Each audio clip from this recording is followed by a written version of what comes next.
우리 다 같이 한 목소리 읽겠습니다. 시작. 요나단이 자기의 무기를 든 소년에게 이르되 우리가 이 할례 받지 않은 자들에게로 건너가자. 여호와께서 우리를 위하여 일하실까 하노라. 여호와의 구원은 사람이 많고 적음에 달리지 아니하였느니라. 무기를 든 자가 그에게 이르되 당신의 마음에 있는 대로 다 행하여 앞서가소서. 내가 당신과 마음을 같이하여 따르리이다. 아멘. 할렐루야. 2021년도 첫 주일 예배, 오늘도 말씀으로 신실하게 내게 찾아오시는 그 주님 만나기를 축복합니다. 저희 가정에서 어제 예배를 드렸습니다. 신년 첫 가정 예배죠.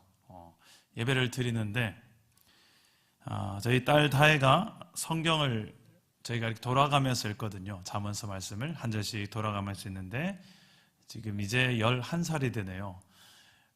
이렇게 성경을 읽다가 한 번씩 한 단어를 이렇게 잘못 실수를 할 때가 있습니다. 말씀을 내 목에 매라라는 단어를 내 목에 떼라 이렇게 하는 거예요. 그래서 제가 말씀을 목에서 떼면 어떻게 하나 하면서 한참 웃었습니다. 지난번에는 내 부모를 공경하라라는 것을 내 부모를 공격하라 그러는 거예요. 얼마나 당황스러운지. 우리 가족 전원이 다 빵 터졌습니다. 자, 부모를 총공격하라 이런 말씀이 있겠습니까? 때론 이런 실수가 우리 가정의 화평을 깨트린다기보다는 또 예배의 흐름이나 분위기를 확 깬다기보다는 가정 예배 가운데 아이들을 아이들의 실수까지도 더 사랑스러워 보이더라고요. 여러분, 우리 하나님의 나라가 어떤 나라일까요? 이런 고민들을 우리가 사사기를 지나오면서 참 많이 했지 않습니까? 도대체 나 중심 아닌 하나님 중심으로 살게 되면 어떤 나라가 이루어질까? 퍼펙트, 완벽한, 실수 없이 흠없는 그런 나라가 될까요? 아니면 실수는 있을 수 있지만 그 실수보다 더 크신 하나님의 용서와 은혜, 사랑, 긍휼이 충만한 그 나라일까요? 그리고 한 영혼의 그 실수를 사랑으로 안아줄 수 있는 성숙의 나라일까요? 우리가 믿는 예수 그리스도는 하나님의 나라를 잘 보여주는 한 인물입니다. 그분이 와서 삶으로, 말씀으로, 인격으로 보여주신 하나님의 나라는 어떤 나라였던 것 같습니까? 십자가로 완성하신, 부활로 완성하신 그분이 보여주고 싶었던 하나님의 나라. 죄인과 세리의 친구가 되어주셨고 함께 그 흠많고 부족한 제자들을 끝까지 사랑하신 그들의 발을 씻기고 그들의 몸과 떡과 포도주를 나눠주며 내 몸이다 내 피다라고 나눠주면서 너희가 서로 사랑하라. 내가 너희를 이렇게 사랑하는 것처럼 이렇게 말씀하신 주님 보여주시고자 했던 하나님의 나라는 도대체 어떤 나라였을까? 여러분, 한 이런 하나님 나라에 대한 꿈이 있습니까? 여러분 가정 안에 정말 천국이 이루어지기를 소망하십니까? 그 천국에 대한 그림이 도대체 뭡니까? 2021년도에 하나님의 나라를 꿈꾸며 우리 계속 주일마다 말씀을 나누는데 과연 하나님, 우리 가정에 하나님의 나라요? 하나님 천국요? 이미 늦었습니다. 우리 집은 이미 늦었어요. 이미 무너진 게 너무 많아요. 회복 불가능. 오히려 하나님이 손해일 것입니다. 하나님 나라에 우리 가정을 어떻게 개입시킨다면 하나님의 나라에 먹칠이 될 것 같은데요. 우리 가정에는 하나님 나라 분위기가 임할 수 없어요. 내가 차단하고 있지 않습니까? 예수님께서 이렇게 말씀하셨습니다. 마태복음 5장 3절 말씀에 심령이 가난한 자는 복이 있나니 천국이 그들의 것이며. 오히려 저에게는 적합하지 않습니다. 저는 죄인입니다. 죄인 중에 괴수입니다. 하나님 아니면 예수 그리스도 나를 구원해 주시는 하나님의 손 없으면 나는 안 됩니다 하는 그 사람이 오히려 천국이 그들 것이며 정말 구원받는 자들의 공통적인 특징을 한 가지를 이야기한다면 나는 죄인입니다.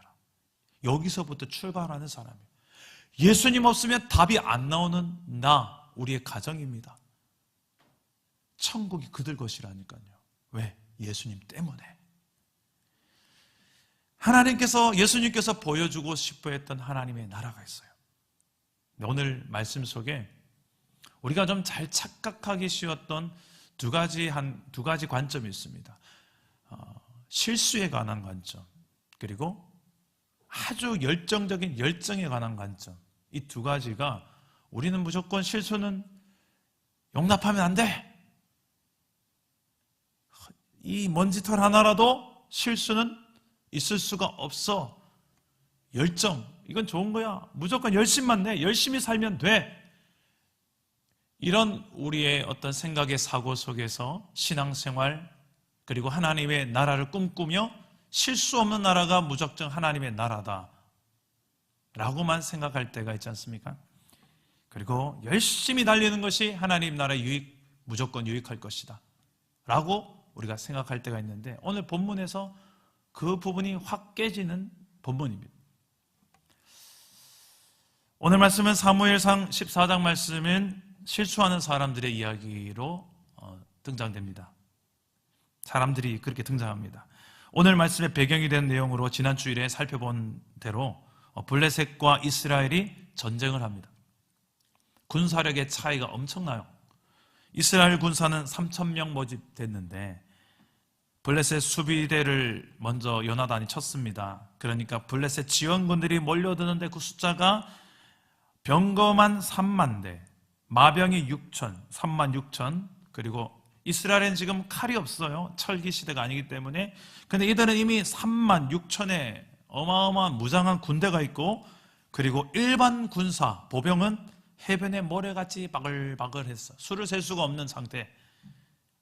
근데 딸랑 3,000명 가지고 이길 수 없는 상황입니다. 이런 상황에서 모두 다 이제 불리한 상황인 걸 알고 도망치는 현상이 일어났습니다. 나라도 살아야 되겠다.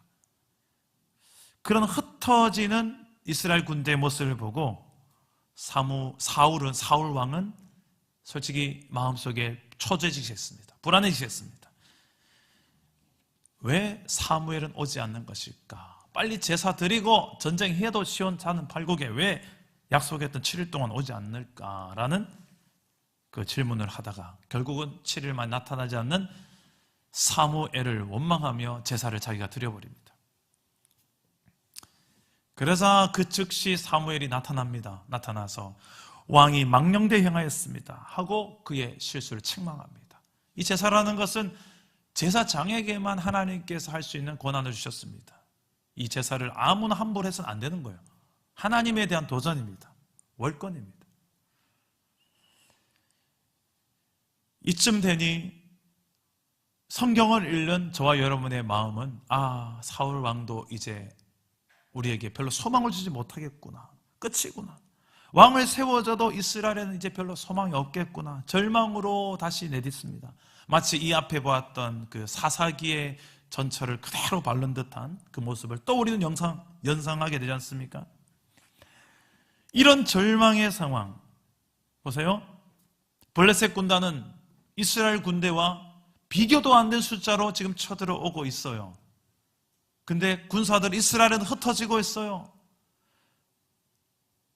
사울 왕은 월권하고 실수해서 저지르지 말아야 될 죄를 또 저질렀어요. 이런 총체적인 절망의 상황, 리더십의 문제, 또 따르는 모든 군사들의 문제, 대적은 변함없이 쳐들어오는 상황, 이런 현실의 절망 앞에서 사울의 아들 요나단이 해결사로 나섭니다. 그리고 숫자는 딸랑 2명, 요나단과 그 옆에서 그의 무기를 들고 쫓아가면서 함께 싸우는 무기를 든 소년, 이 2명이 말도 안 되는 숫자의 블레셋 군대를 대적하여 싸우러 적진으로 들어가는 이야기가 오늘 사무엘상 14장의 내용입니다. 그 결과는 놀라운 승리를 하나님께서 주세요. 그 과정에서 요나단과 그 병기 든 사람이 싸워서 죽인 숫자는 20여 명밖에 안 됩니다만 하나님께서 그들에게 큰 떨림을 주고, 여기 떨림이라는 것은 아마 지진으로 예상하는데 그 안에서 스스로가 자기 편을 찌르고 죽이고 놀라운 혼돈이 임합니다. 이런 상황 속에서 놀라운 승리를 경험하게 하는 그 본문이 오늘 말씀인데, 이 해결사로 나선 요나단, 요나단의 이야기를 오늘 성경 본문 말씀은 하고 있습니다. 근데 오늘 말씀을 가만히 보면 사울 왕과 이 요나단의 모습이 너무나 대조적이에요. 아버지와 아들인데 어쩜 이렇게 다를 수 있을까 생각하게끔 하는 대목들이 계속 이어집니다. 이 대조적인 구조로 계속 이어지는데, 우리 사무엘상의 내용을 가만히 보면 하나님의 나라에 도움이 되는 디딤돌과 같은 존재들 등장하죠. 한나, 사무엘, 요나단, 다윗. 반대로 하나님 나라에 뭔가 자꾸 걸림돌, 거스른 일을 행한 사람들이 있죠. 엘리의 두 아들 홈리와 비느하스, 또 사울. 오늘 말씀에서 사울과 그의 아들 요나단이 어떻게 두 존재가 둘 다 나름 하나님을 믿어요.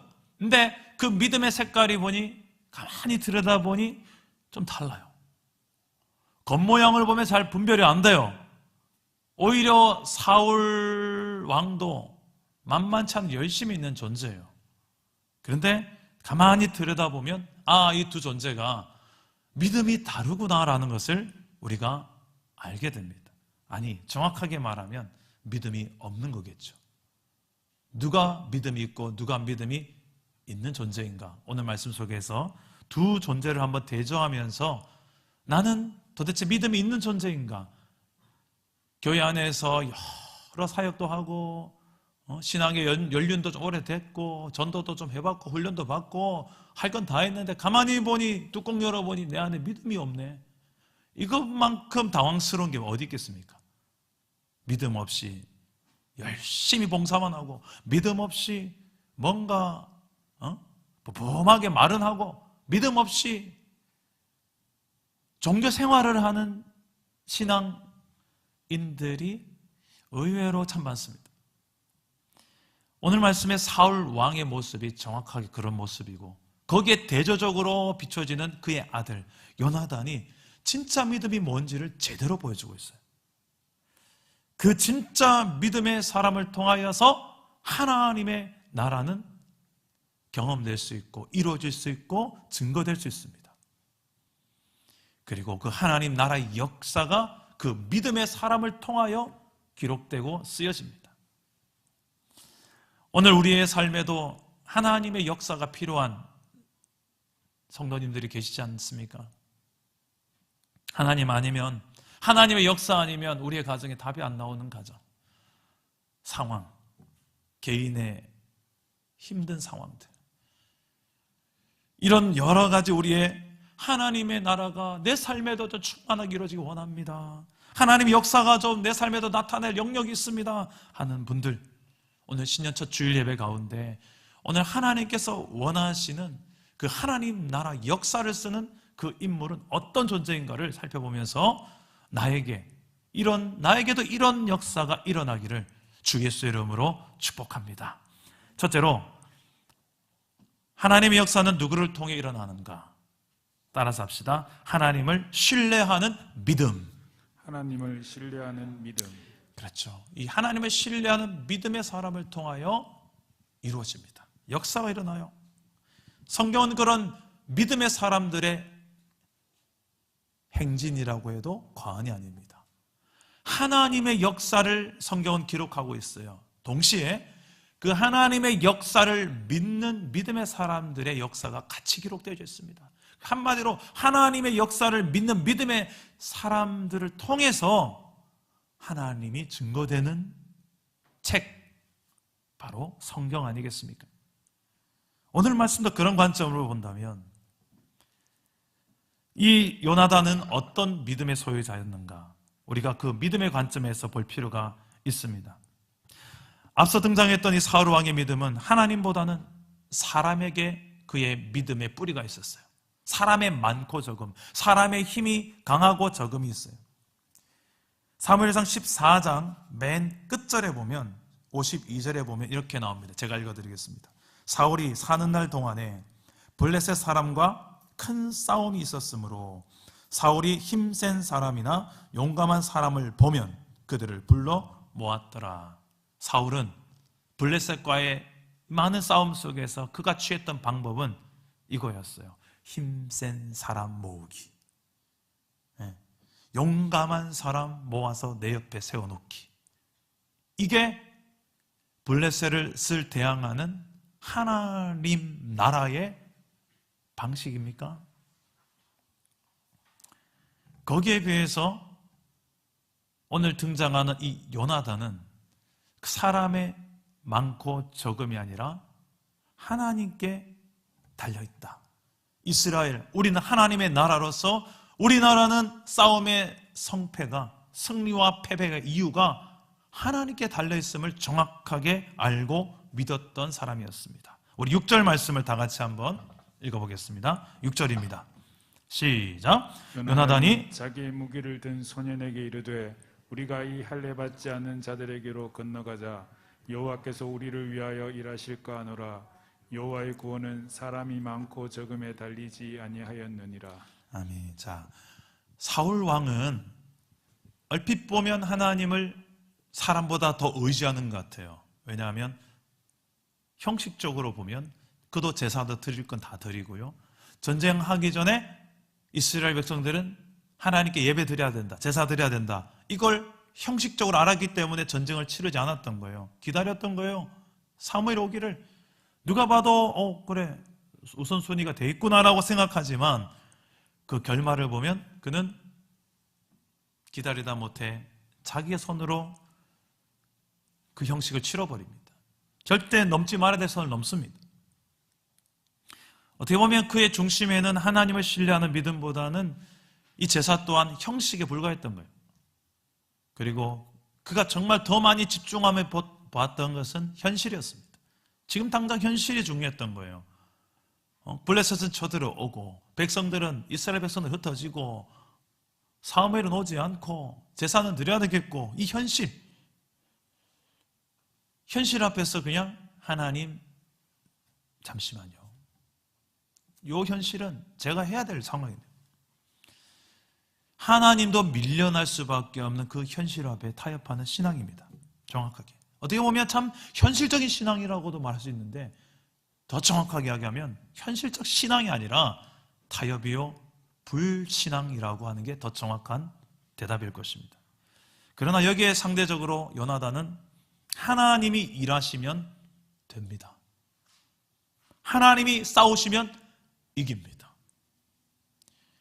요나단은 이 믿음이 있었기 때문에 무기든 소년 단 둘이서 블레셋, 그 모래알같이 많은 그 블레셋 진영으로 들어갈 수 있었던 거예요. 근데 왜 아버지한테 이야기도 안 하고 그냥 갔을까요? 아버지 사울한테 이야기하면 어떤 일이 벌어졌을까? 별로 도움도 안 됐겠죠.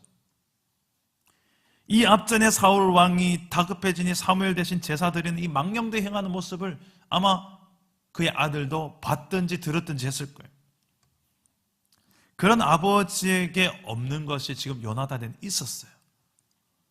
아버지 왜 이러실까? 그냥 하나님 함께 하시는데 저 할례 받지 않은 저 백성들에게 왜 저렇게 절절 매실까? 가자, 너 나 따라와 해서 병기 든 사람과 소년과 같이 우리 둘이면 충분하다, 하나님만 함께 하신다면. 할렐루야. 근데 이게 여러분 어떻게 보면 너무 욕심이 아닌가요? 한편으로는 너무 자뻑 아닌가요? 오바된 욕심 아닌가요? 요나단의 믿음을 향하여서 너무 오버하는 행동 아닌가라고 생각할 수 있지 않습니까? 현실은 지금 말도 안 되는 싸움인데, 그런데 이것은 오바된 욕심이나 자뻑이 아닙니다. 하나님을 그만큼 온전히 신뢰했던 믿음에서부터 그는 출발했기 때문에 그렇습니다. 오히려 진짜 오바된 욕심은 뒤에 사울 왕이 제대로 보여줍니다. 자, 6절 말씀에 보면 요나단의 중심과 동기가 너무 잘 보여요. 할례 받지 않은 자들에게로 건너가자. 이 말은 하나님을 왕으로 여기지 않는 저 백성들에게 건너가자. 이 할례 받았다는 것은 어떤 의미입니까? 하나님의 백성들만 받을 수 있는 표식이에요. 우리는 하나님의 백성이다. 그래서 이스라엘 백성들은 그 날 때부터 태어나자 얼마 안 돼서 바로 이렇게 할례를 행하지 않습니까? 이것은 하나님의 백성으로서의 정체성을 확인하는 의식이에요. 할례 받은 자, 할례 받지 않은 자 이렇게 나눌 때, 이런 고백을 할 때는 어떨 때 쓰는가? 우리는 하나님이 왕이시고 하나님이 통치하시고 하나님이 구원하시고 다스리셔서 여기까지 와 있는 하나님의 백성 아닙니까? 라고 본인들의 정체성을 고백할 때 할례 받은 자 아닙니까? 저들은 할례를 받지 않은 자 아닙니까? 할례 받지 않은 자에게 우리가 어떻게 이런 모욕과 수치를 당하면서 살 수 있겠습니까? 그리고 이어지는 고백, 하나님께서 우리를 위하여 일하실까 하노라. 우리의 열심과 힘이 아니라 하나님, 왕이신 하나님이 백성을 위해 싸우고 일하지 않을까?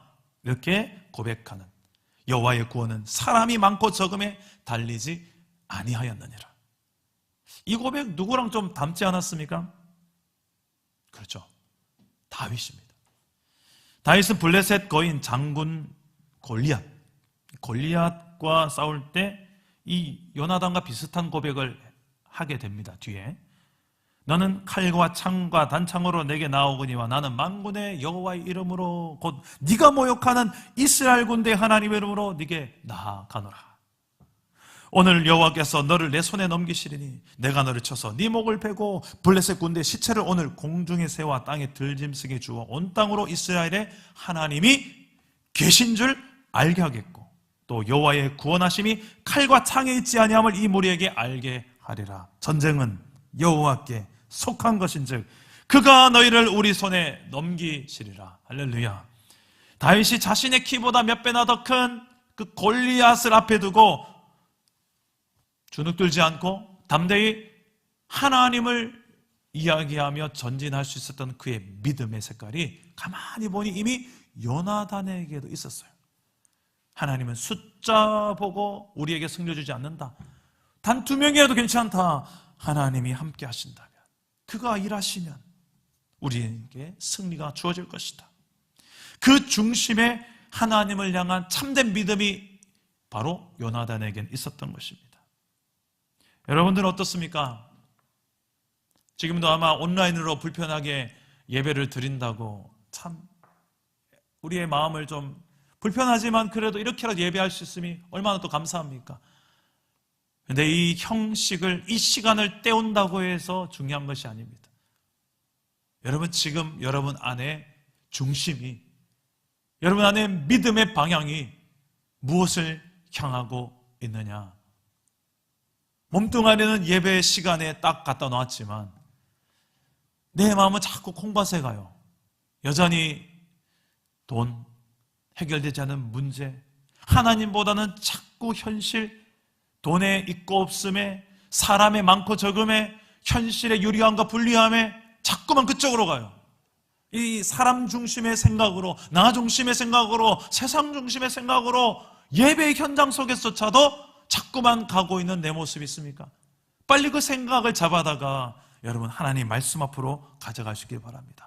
하나님 중심으로 여러분들이 믿고 설 때 진정한 하나님의 나라가 경험되게 될 줄 믿습니다. 중요한 포인트가 하나 더 등장합니다. 그 동기에서 출발해서 이제는 과정으로 나아가는데 이 과정이 참 중요해요. 이 과정은 어떤 과정을 요나단이 가지는가? 바로 기도의 과정을 가집니다.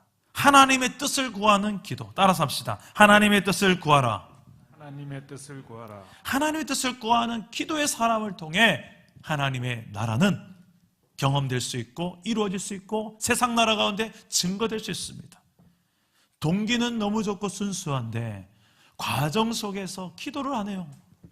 하나님은 중심을 보신다. 하나님은 내 동기를 아신다. 하고 땡. 성경을 자세히 보십시오.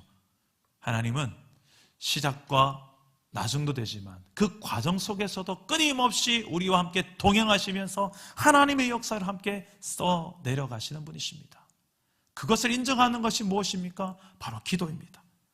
오늘 말씀 8절에서 10절까지의 내용인데 우리 한번 읽어봅시다. 8절에서 10절까지 함께 읽어보겠습니다. 시작. 요나단이 이르되 보라 우리가 그 사람들에게로 건너가서 그들에게 보이리니 그들이 만일 우리에게 이르시기를 우리가 너희에게로 가기를 기다리라 하면 우리는 우리가 있는 곳에 가만히 서서 그들에게로 올라가지 말 것이요 그들이 만일 말하기를 우리에게로 올라오라 하면 우리가 올라갈 것은 여호와께서 그들을 우리 손에 넘기셨음이니 이것이 우리에게 표징이 되리라 하고. 아멘. 자, 지금 요나단은 하나님이 우리와 함께 하신다는 것을 믿었어요.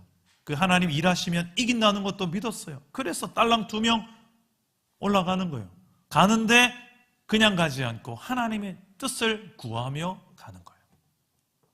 하나님의 뜻을 구하며 한 걸음 한 걸음 떼 나가는 거예요. 그 과정 속에 이렇게 병기든 자에게 이야기합니다. 만약에 저 블레셋 군대 사람들이 우리더러 너희가 올라와라, 야 올라와라, 덤벼라 이렇게 말하면 하나님께서 저 블레셋을 우리 손에 넘겼구나, 우리가 이기겠구나, 하나님께서 우리 함께 하시는구나, 싸우란 뜻이구나, 이런 사인으로 믿겠고, 아니면 우리가 올라가지 않겠다는 거예요. 이게 하나님의 뜻이 아니라는 거예요. 예스일 수도 있고 노라고 말할 수도 있다는 거예요. 하나님의 그 주권을 인정하며 기도하는 겁니다. 실제로 블레셋 사람들의 반응은 올라오라는 거예요. 야 올라와. 그때 요나단 이제 하나님께서 이들을 우리의 손에 붙여주셨구나. 믿음이 강하게 일어났겠죠. 비록 2명밖에 안 됐지만 그들은 담대히 올라갑니다. 그들을 향해 블레셋을 향해 올라갑니다. 올라가면서 20명가량을 쳐 죽였는데 그 앞에는 모래알처럼 많은 블레셋 군대가 진을 치고 있어요. 근데 20명밖에 안 죽인 딸랑 2명인데 그 블레셋 군대에 어떤 일이 벌어지냐면 모두가 공포에 떱니다. 부들부들 떠는데 사람만 떠는 것이 아니라 땅도 같이 떨립니다. 이 땅이 떨린다는 게 뭘까? 우리 15절 말씀을 다 같이 한번 봅시다. 15절 함께 읽겠습니다. 시작. 들에 있는 진영과 모든 백성들이 공포에 떨었고 부대와 노략군들도 떨었으며 땅도 진동하였으니 이는 큰 떨림이었더라. 자, 블레셋 모든 백성들이 공포에 떠는데 땅도 함께 떨립니다. 어떤 사람은 이 말씀을 블레셋 군대가 너무 떠니까 땅이 흔들린 것처럼 느껴졌다라고도 해석하는 분이 있고, 또 이거는 자연의 현상이다, 땅이 지진이 일어난 것이다 라고 해석하는 분도 있습니다.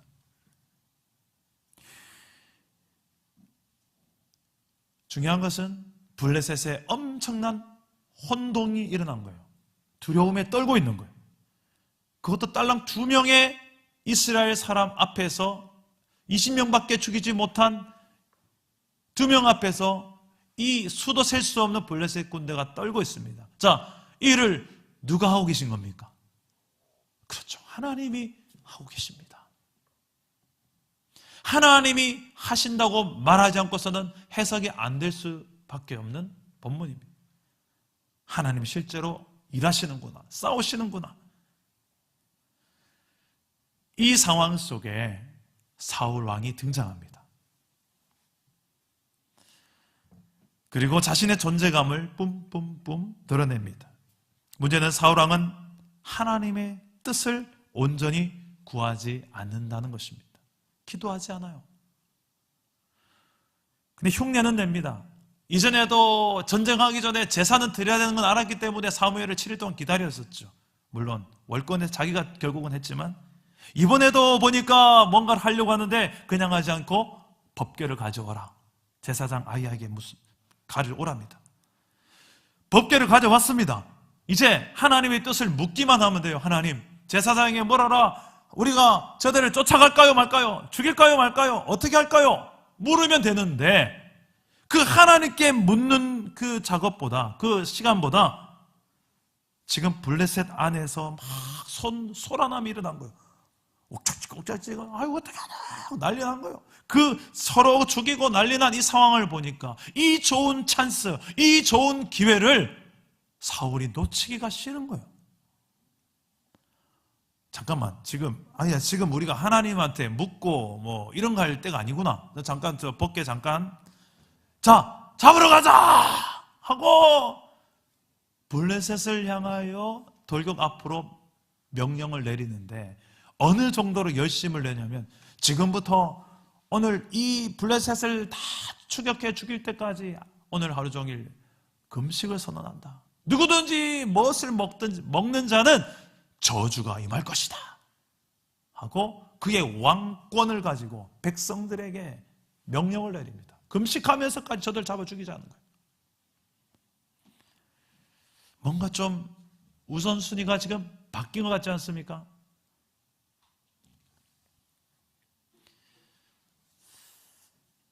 중요한 것은 이 모양이 우리가 자칫 사울이 정말 열정으로 하나님 나라를 대적하는 저 할례 받지 않은 자들을 향한 요나단의 열심과 비슷한 것 아닙니까? 뭐가 다릅니까? 라고 해석할 수 있지만 그렇지 않아요. 왜 그렇습니까? 그는 지금 법궤를 밀어놓은 상황입니다. 아이야 보고 너 감전 네 손을 거두어둬라. 잠깐 멈춰라라고 이야기하며 오히려 이 유리한 상황, 이 유리한 찬스를 더 선택하는, 현실을 또 한 번 선택하는 그의 믿음을 보여줍니다. 어떻게 보면 하나님을 믿지 않는 거죠. 진짜 믿음과 가짜 믿음, 진짜 하나님으로부터 출발되어진 이 거룩한 열심, 열정과 그렇지 않은 열심과 열정 어떻게 구분합니까? 겉으로 보면 비슷해요. 둘 다 형식은 다 똑같이 치러요. 예배도 드려요. 11조도 해요. 전도도 해요. 뭐 다 할 건 다 해.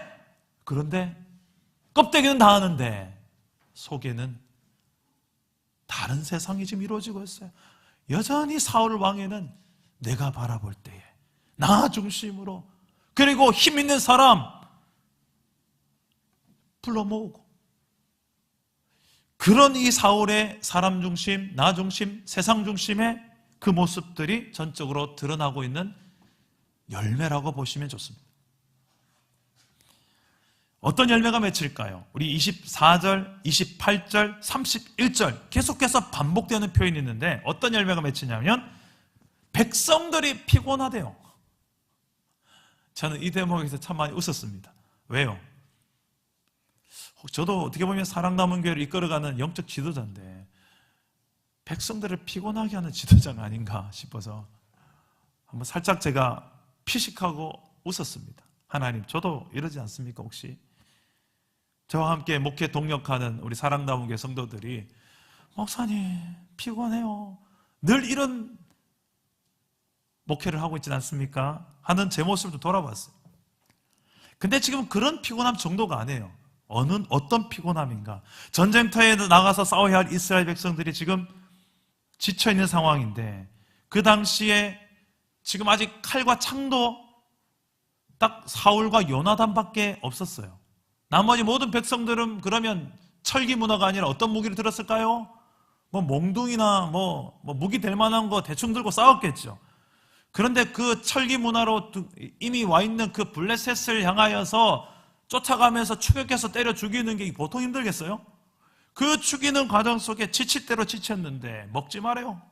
금식하며 싸우는데 어기면 저주는 받겠고, 이런 리더십의 난센스, 리더십의 오바된 열정, 하나님의 뜻을 묻지도 않고 하나님의 뜻과는 상관없는 열정, 그 열정이 백성들을 피곤하게 하는 거예요. 지치게 하는 거예요.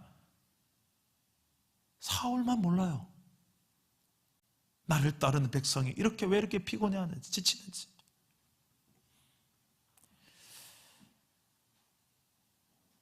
그때 수풀에서 뭔가를 발견합니다. 땅에 꿀이 있는 거예요. 벌집이 있었던 거예요. 이 꿀을 보자마자 백성들 안에서 서로 막 구국지는, 야, 꿀이다, 꿀이다.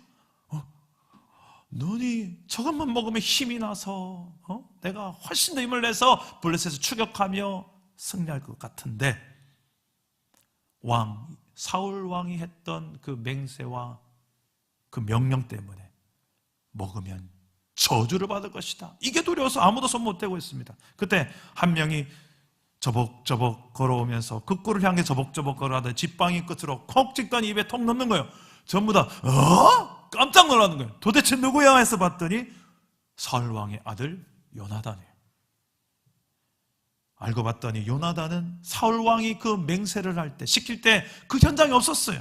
그래서 이 내용에 대해서 까마득 모르고 있는 거예요. 꿀 한 모금 먹는데 요나단 눈이 번쩍 뜨입니다. 저는 설교 준비하다가 지금 어제도 마무리하면서 밤에 너무 좀 피곤한 거예요. 그래서 제 자리 옆에 늘 꿀이 있습니다. 나도 꿀을 먹으면 좀 눈이 뜰까 싶어서 꿀을 한번 다 혼자서 타 먹는데 정말 눈이 번쩍 뜨이더라고요. 야, 꿀의 효과가 이래 좋구나. 오늘 설교 듣다가 지금 졸리시는 분들 주방에 잠깐 가셔서 꿀물 한 잔 드시면서 예배를 드려도 괜찮겠습니다. 여러분, 꿀 한 모금 한 방울만 탁 찍어서 입에 댔는데 눈이 뜨였대요.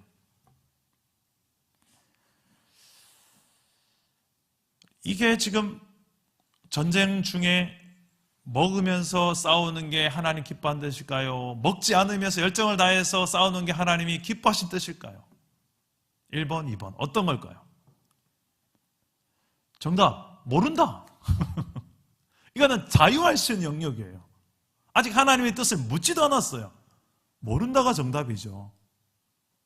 그런데 사울은 그것을 자신의 열심으로 마치 이게 하나님의 뜻인 양 밀어붙이고 있는 거예요.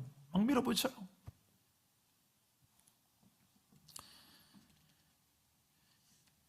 그때 이제 꿀을 맛을 보고 눈이 뜨여진 요나단이 하는 중요한 고백이 있습니다. 29절 말씀에 소신 발언을 합니다. 뭐라고 말하냐면 내 아버지께서 이 땅을 곤란하게 하셨도다. 이게 무슨 말입니까? 내 아버지께서 이 땅을 곤란하게 하셨도다. 아버지가 좀 뭔가를 판단을 잘못하셨도다. 이 백성들을 힘들게 하는 결정을 내렸도다라는 말이에요. 아버지의 믿음, 아버지의 리더십은 백성들을 곤란하게 만드는 리더십, 백성들을 힘들게 만드는 믿음이었습니다. 그러면서 그는 아주 실제적인 믿음의 눈을 어떻게 보면 그가 더 뜨고 있다고 생각했어요. 백성들을 향하여 소신 발언을 합니다. 우리 29절과 30절 말씀인데 함께 한번 읽어봅시다. 29절과 30절 시작. 요나단이 이르되 내 아버지께서 이 땅을 곤란하게 하셨도다. 보라, 내가 이 꿀 조금을 맛보고도 내 눈이 이렇게 밝아졌거든. 하물며 백성이 오늘 그 대적에게서 탈취하여 얻은 것을 임으로 먹였다면 블레셋 사람을 살육함이 더욱 많지 아니하였겠느냐. 자, 이 요나단이 가지고 있었던 생각, 어떻게 보면 이건 요나단의 믿음이라고도 할 수 있고 생각이라고도 할 수 있는데 이 부분은 자유할 수 있는 영역이에요. 어떻게 보면 각자마다 어떤 사람에게 있어서는 나는 정말 오늘 금식하면서까지 나는 가서 할 열심히 있는 사람도 있겠고, 어떤 사람에 있어서는 나는 먹고 싸우는 것이 더 낫겠다는 분이 있을 수도 있어요. 교회 안에서도 그런 신앙을 할 때가 있지 않습니까? 어떤 분은 정말 1년에 한 30일 정도는 금식하는 분들이 실제로 계세요.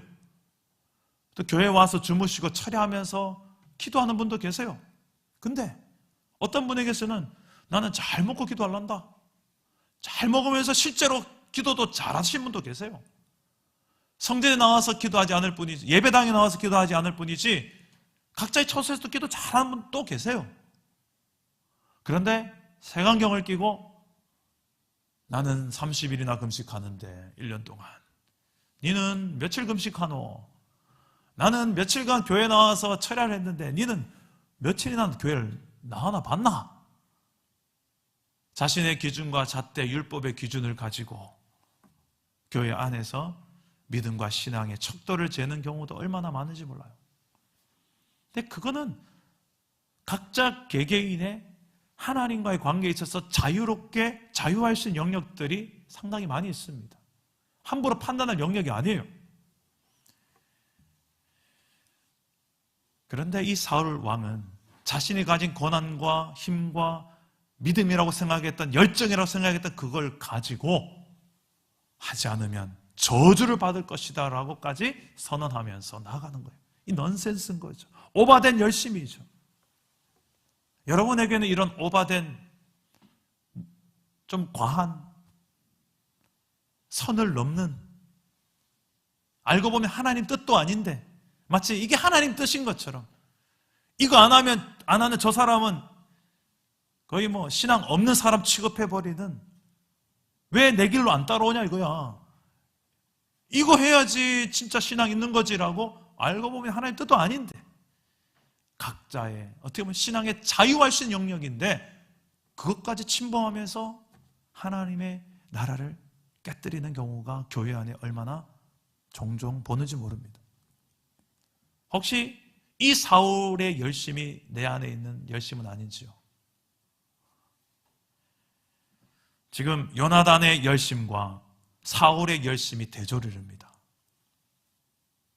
요나단은 하나님을 제대로 중심으로 믿고 기도로 묻고 걸어가고 있고, 사울은 법궤도 미뤄두고 하나님 뜻을 묻는 것도 미뤄두고, 제사도 자기가 드릴 권한이 없는데도 제사도 자기가 그냥 치러버리고, 한마디로 좀 번거로운 형식인 거예요. 사울에게 있어서 예배, 하나님과의 만남, 하나님 뜻을 묻는 거 번거로운 그냥 절차일 뿐이에요. 근데 방법은 알아요. 뭐가 뭘 어떻게 해야 되는지.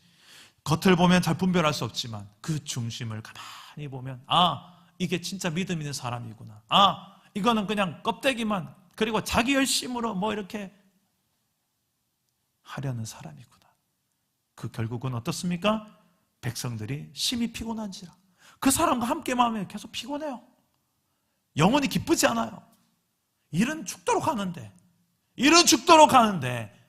내 영은 늘 공고해, 목말라.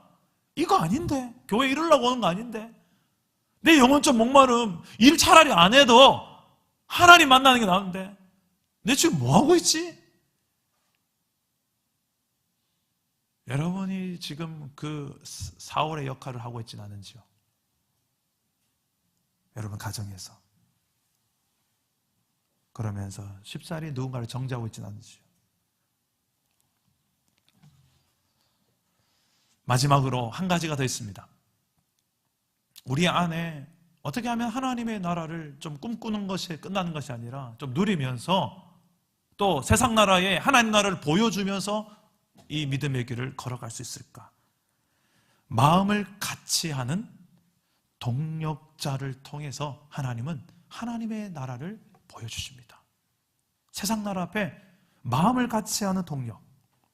우리 한번 7절 말씀을 다 같이 한번 읽어봅시다. 7절입니다. 시작. 무기를 든 자가 그에게 이르되 당신의 마음에 있는 대로 다 행하여 앞서가소서.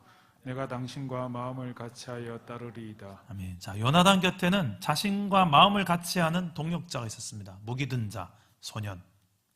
저는 이 대목을 읽다가 요나단이 얼마나 행복했을까, 이 생각을 하게 됐어요. 얼마나 든든했을까. 보세요. 믿음이 없으면 따라갈 수 없는 길이에요. 모래알처럼 많은 블레셋 군대 앞에 딸랑 2명이 쳐들어간다고요. 여러분 같으면 따라가겠습니까? 여러분 같으면 그 요나단의 마음에 나도 같은 마음입니다, 따라가겠습니까? 믿음이 없이는. 어떻게 보면 지금 이것은 요나단과 같은 마음이라기보다는 요나단과 같은 믿음으로 함께 이 길을 동행하고 있다고 보는 것이 더 정확할 것 같습니다. 사랑 담은 교회 분립개척한 지 이제 1년 거의 5개월 차죠. 지금까지의 우리의 걸어왔던 길 속에 저는 참 지난 성부 영신 예배 때 리뷰 영상을 보면서 참 많은 생각을 했어요. 아, 저분이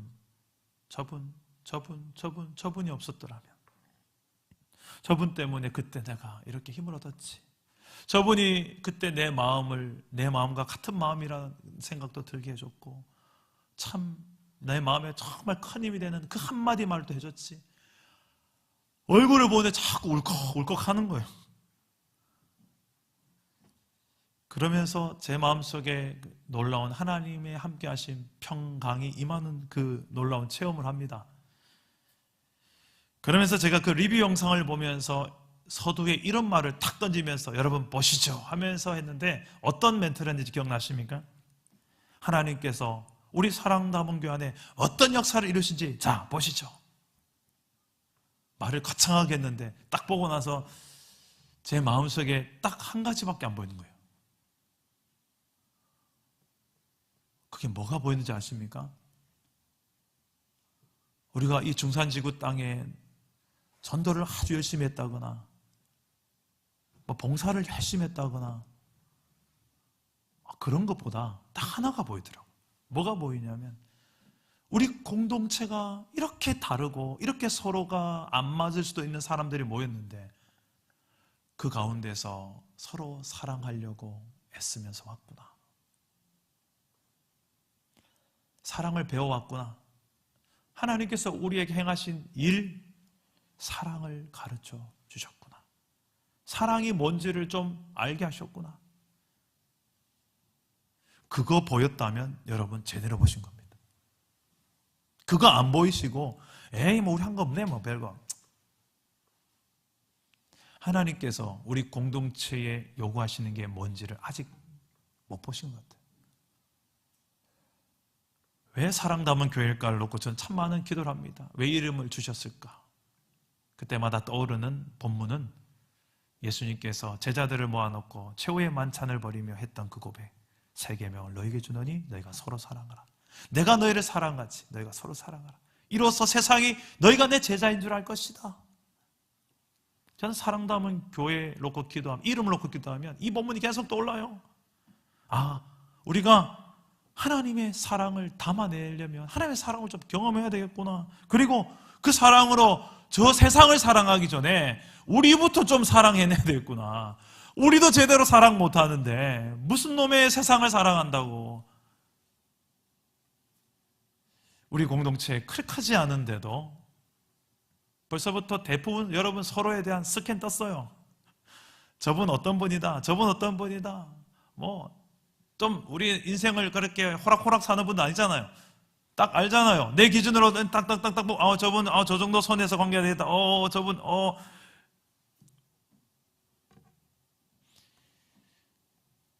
모르겠어요. 여러분들에게 있어서 처세술만 늘어왔는지 아니면 더 사랑하려고 몸부림치며 주님의 그 새 계명에 순종하려고 애써왔는지.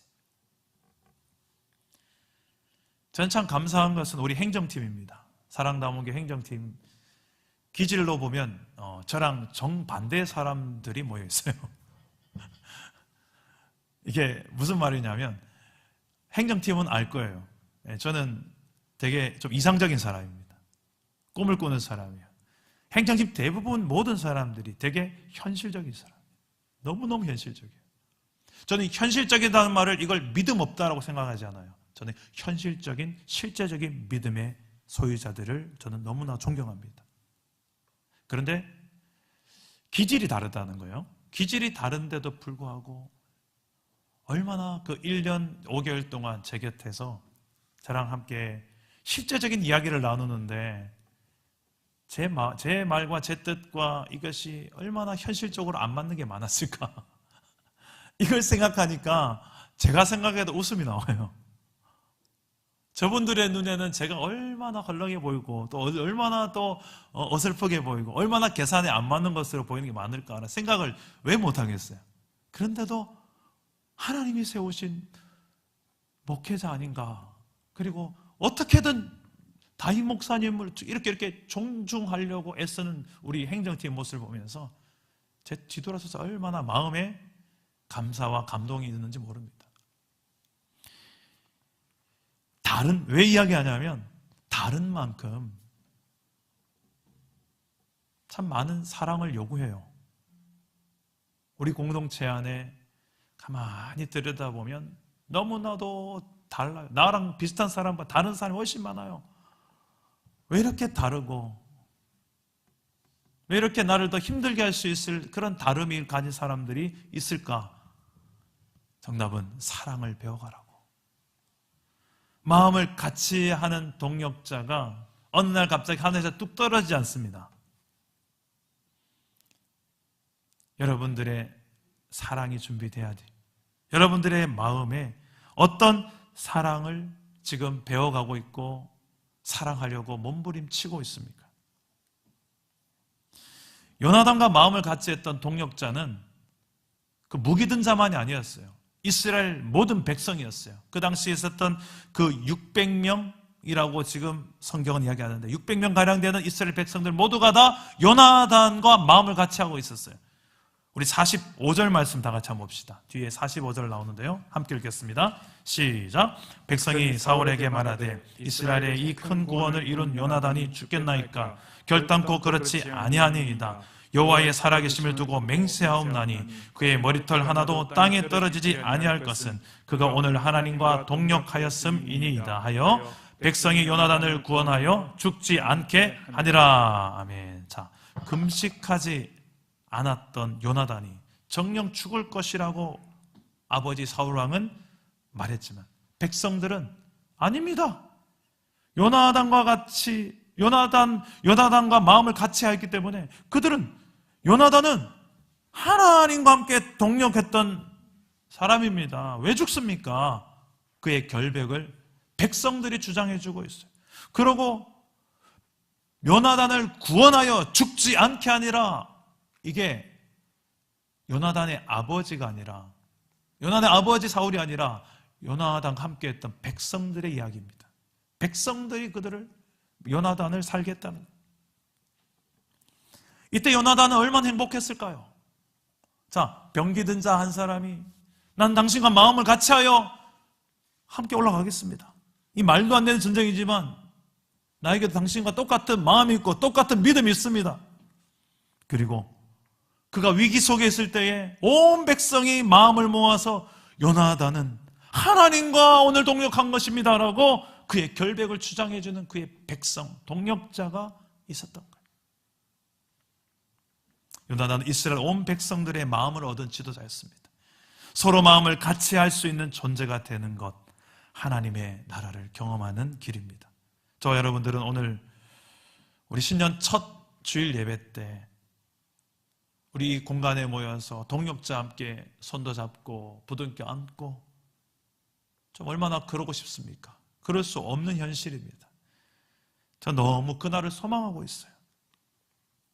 이 부족한 지도자지만 저와 함께 마음을 같이하여 하나님께서 이 2021년도 이 시대를 향한 하나님 마음을 잘 알아서 그 주의 마음에 딱 합할 수 있는 주의 마음을 같이 할 수 있는 동력자, 우리 사랑 담은 교회 2021년도가 되길, 그래서 우리를 통해서 하나님의 나라가 세상 나라 가운데 좀 비춰질 수 있기를 주 예수 이름으로 축복합니다.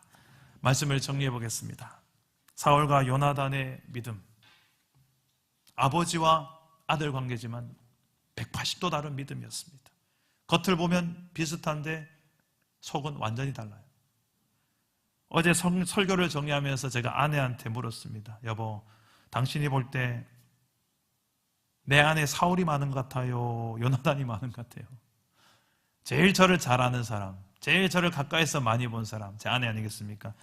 잠시 답이 없습니다. 정적이 흐릅니다. 불안해집니다. 설마. 아내가 거짓말을 잘 못하거든요. 갑자기 그러다가 요나단 그러는 거예요.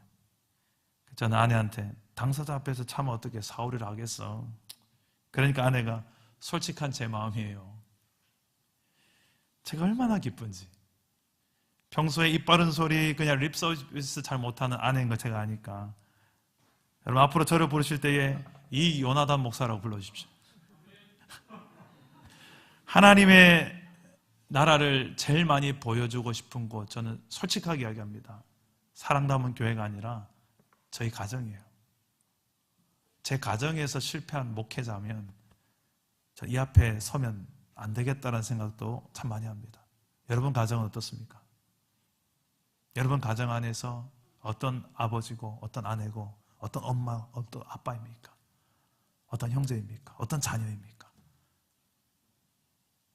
여기에서 뭐 날고기고 아무 소용없어요. 어떻게 보면. 여기서 뭐 뭘 잘하고 1번 여러분이 선교지로서 예배자로서 제자로 살아야 될 곳 가정입니다.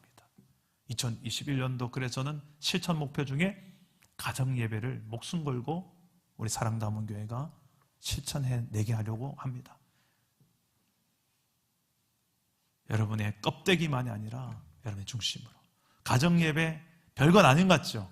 짧은 5분, 10분인 것 같죠? 그런데 그때 여러분 중심을 담아보세요. 믿음을 담아보세요.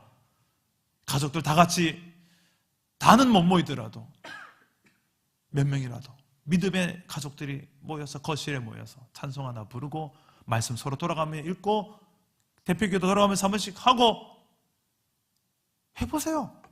단 믿음을 담아서 요나단처럼 하나님의 나라는 수에 있지 않다. 하나님이 일하실까 하노라.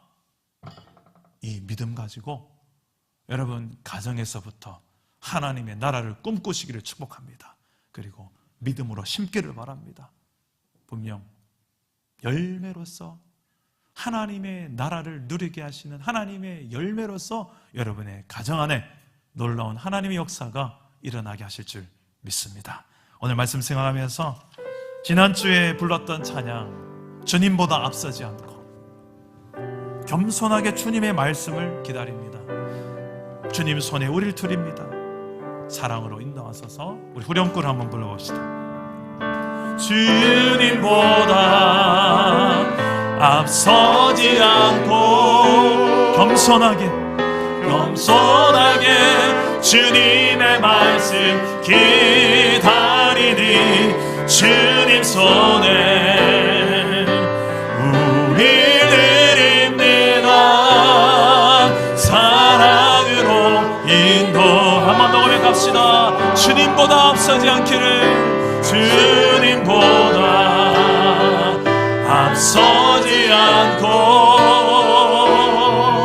겸손하게 주님의 말씀 기다리니 주님 손에 우리를 드립니다. 우리 드립니다. 사랑으로 우리 마지막 한 번 더 고백합시다. 주님보다 내가 앞서지 않고 주님보다 앞서지 않고 겸손하게 주님의 말씀 기다리니 주님 손에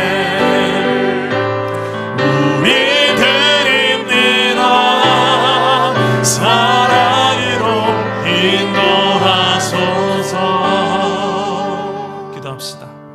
하나님의 인도함은 사랑의 인도하심입니다. 그게 증거예요. 사랑 없는 인도하심은 없습니다. 여러분들의 삶에 하나님의 인도함을 구하십니까? 하나님의 뜻을 구하십니까? 그 증거가 사랑으로 역사되는 거예요. 어떤 게 사랑일까? 하나님의 뜻을 분별하는 좋은 기준과 잣대가 될 수 있을 것 같습니다. 여러분의 지금 선택의 기로가 놓여 있다면 당장 급한 현실을 내 방식대로 내 열심으로 밀어붙이는 게 능사가 아니라 좀 여유를 가지고 하나님 앞에 좀 머물러 보고 하나님의 뜻이 무엇입니까? 그리고 거기에 대한 전적인 순종할 만한 믿음의 의지를 가지고 단 2명이라도 괜찮습니다. 나랑 마음이 맞는 마음을 한 마음이 되어서 주님의 마음에 동역할 수 있는 그런 공동체로서 함께 이 길을 걸어가기 원합니다. 우리 사랑담은 교회 공동체가 2021년도 우리 사랑담은 교회 공동체를 놓고 기도합시다. 믿음의 공동체, 기도의 공동체, 마음을 같이 하는 공동체, 주 예수 그리스도와 마음을 같이 하는 공동체, 우리 사랑담은 교회 공동체에 되게 달 기도하시고 여러분의 가정을 놓고 기도하시고 이 믿음으로 심는 그리고 그 결실을 보는 이 한 해가 되게 하여 주옵소서. 저를 따라하기도 하겠습니다. 주여 은혜를 주옵소서. 주여 믿음을 주옵소서. 주여 역사하여 주옵소서. 기도합니다. 하나님 아버지, 우리의 삶에도 하나님의 나라가 임하기를 원합니다. 하나님의 역사를 보기를 원합니다. 주님의 동행하심 우리가 알기를 원합니다. 내 생활 속에 하나님 아버지요, 주님의 동행하심 있기를 원합니다. 주님보다 앞서지 않기를 원합니다. 주님께서 행하신 일을 우리가 보기를 원합니다. 주여, 우리 가운데 행하신 하나님의 일들을 보게 해주시고 담대함으로 앞으로 걸어나가게 하여 주옵소서.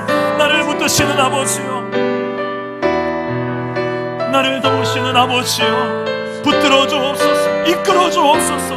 우리 가운데 역사하신 하나님, 우리 가운데 도우시는 하나님, 나를 하시는 아버지, 나를 붙드시는 아버지, 하나님이 사랑을 행하여 주셔야 합니다. 하나님이 도우셔야 합니다. 내 인생 가운데 하나님 없이 답이 없기 때문입니다. 경건의 모양만 취하지 말게 해주시고, 열심히 있는 척, 많은 것을 아는 척, 그냥 척만 하다 끝나는 자가 되지 말게 하시고, 실제로 하나님을 믿고 주 예수를 따르는 주의 백성이 되게 하여 주십시오. 우리를 아시는 아버지요, 내 아버지요, 도와주십시오.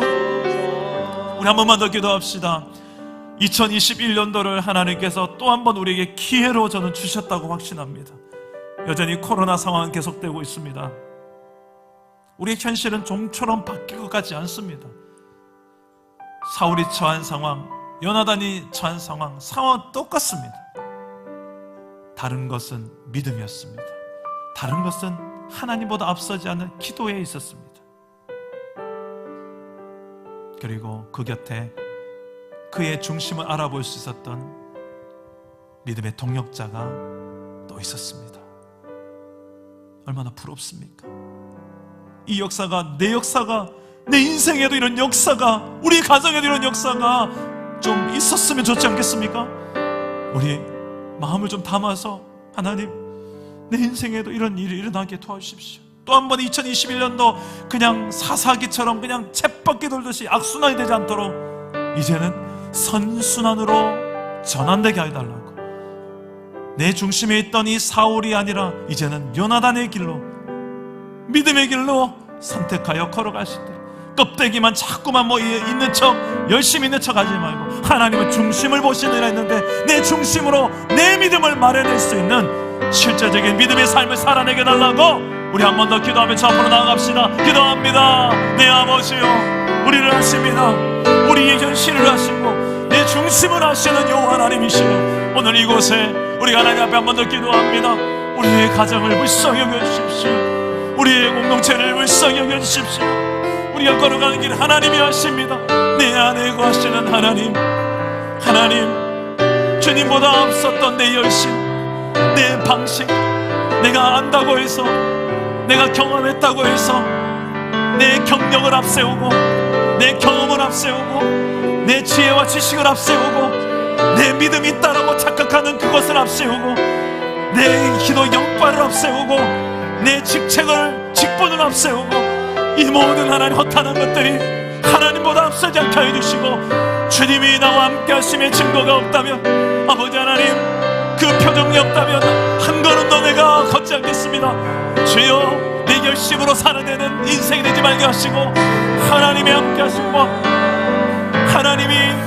하나님께서 내 길을 친히 앞서 인도하심을 바라보며 이 믿음의 걸음을 한 걸음 한 걸음씩 또목또목 걸어가도록 도와주십시오. 우리를 사랑하시는 아버지, 이 고통의 시대를 우리가 이겨낼 힘이 없습니다. 주님밖에 없습니다. 이 힘겨운 상황을 이겨낼 힘을 우리에게 허락하여 주십시오. 주님이 허락하여 주십시오. 주님이 붙잡아 주십시오. 주여, 우리를 도와주십시오. 주여, 우리를 도와주십시오.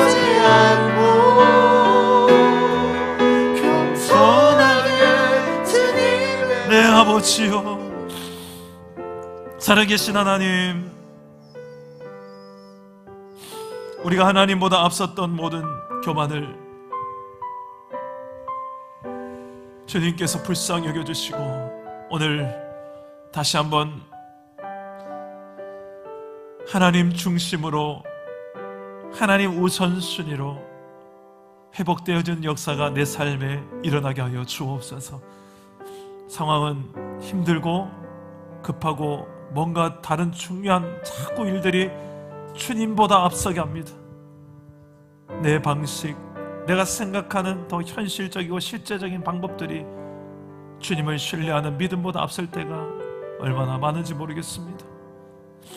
그때마다 하나님 알게 하십시오. 말씀으로, 기도로 알게 하십시오. 때로 내 곁에 있는 동력자를 통하여 알게 하십시오. 우리 사랑남은 교회 공동체를 통하여 알게 하십시오. 2021년도 한 해 끊임없이 악순환이 계속되는 사사기가 내 인생 가운데 반복되지 않도록 도와주십시오. 이제는 여기에서 악순환을 끊고 하나님의 나라를 꿈꾸고 그 하나님의 나라를 실제로 이루며 경험하며 누리며 세상 나라 가운데 당당히 증거하며 살아낼 수 있는 그런 인생으로 거듭나게 하여 주시옵소서. 진짜 예수 믿는 인생, 이 힘겨운 시대를 통과하면서 그 믿음을 배워가게 하여 주옵소서. 아버지요, 우리의 가정을 불쌍히 여겨주시고 다른 데서부터 거창하게 보이려고 하지 말고 내 가정 안에서부터 진짜 믿음으로 살게 하여 주옵소서. 그리하여서 그 믿음의 씨앗을 가지고 우리의 가정이 하나님의 나라를 보여주는 귀한 공동체가 먼저 되어지도록 은혜를 베풀어 주옵소서. 가정 예배를 드리는 가정들이 더 많아지게 하시고 형식만이 아니라 믿음을 심는 시간 되게 하여 주옵소서. 하나님께서 우리 사랑남은 교회 공동체 2021년도 첫 주일 예배 오늘도 함께 하셨는데 아버지요, 마지막 그 주일 때까지 이 한 해에도 우리 주일에 예배 드리는 이 시간도 다른 시간과 타협하지 말게 하시고 주님 앞에서 끊임없이 예배자로 걸어가는 믿음의 동력자들 되게 하여 주옵소서. 그렇게 함께 하실 주님을 믿사오며 예수님의 이름으로 기도드립니다. 아멘.